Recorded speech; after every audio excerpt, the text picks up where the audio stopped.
Je ne pense pas que Kamto doive rêver que M. Biya meure pour qu'il soit président. Rien ne lui dit qu'après la mort de Biya, c'est lui qui sera président de la République. Si M.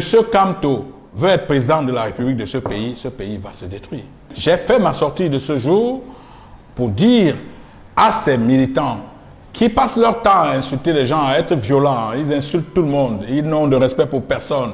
Ils ont même qualifié Manu Dibango qui vient de mourir de Taliban, de Sardina. Ils insultent tout le monde, ils ont insulté le cardinal Toumi, ils insultent tout le monde, ils n'ont de respect pour personne. Si ce sont ces gars qui veulent gouverner ce pays, alors qu'ils sachent qu'ils vont nous trouver en route. Tous ces États où les chefs d'État ne se sont pas exprimés, il n'y a pas de président en Afrique du Sud. Partout où les chefs d'État ne se sont pas exprimés, est-ce que ça fait moins de ces chefs d'État-là des responsables dans leur pays? Moi, je dis qu'il faut savoir raison garder. Je suis tout à fait d'accord que le pouvoir rassure, n'est-ce pas, les Camerounais, parce qu'il est de son devoir de rassurer les Camerounais, mais il me semble que le Premier ministre a déjà fait des sorties sur cette question. Quel est même ce pays où on ne parle pas, on vous dit... Vous devez parler, on vous donne des ultimatums. Quand on parle, on vous dit taisez-vous, vous bavardez beaucoup, vous bavardez comme une femme. C'est depuis 40 ans que nous savons le mode de fonctionnement de M. Biya. Il y a même un intellectuel qui a écrit une fois, je pense qu'il a soutenu une thèse sur les silences du président. Mais ce n'est pas aujourd'hui que M. Biya est silencieux. C'est depuis des années. Mais profitant de la rumeur, M. Kamto veut faire croire aux gens que M. Biya est décédé. La mort, c'est une affaire qui concerne tout le monde. Nous pouvons mourir avant ceux que nous croyons être morts. Il faut que les gens fassent très attention.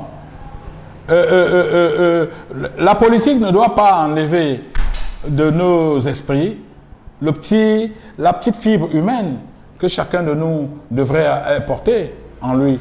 Si M. Kamto veut communiquer sur Corona, qu'il communique sur Corona. Qu'il laisse tomber ces histoires de rumeurs de la rue, parce que sinon il risque d'être ramené dans la rue. En tout cas, moi je vais le ramener dans la rue, pour que les Camerounais sachent en fait qui il est, M. Kamto. Il faut qu'on fasse très attention. Il sait que je sais qui il est, parce que c'était mon voisin de lit. Mon voisin de lit pendant 9 mois. Il faut qu'il arrête cette affaire de hold-up. Quand il fait ses introductions, qu'il arrête ça, qu'il arrête ces histoires-là, parce que j'estime qu'il faut avancer. Et pour l'instant, ce qui nous menace, c'est la pandémie. Et je voudrais en profiter pour appeler, pour tirer la sonnette d'alarme vis-à-vis de l'État du Cameroun, du gouvernement de la République, de faire beaucoup plus que ce qu'il fait en ce moment. Qu'il faut que Kamto cesse de se prendre pour un président de la République, parce qu'il n'est pas président de la République et ne l'a jamais été. Le moment venu, je vous dirai en quoi il ne l'a jamais été.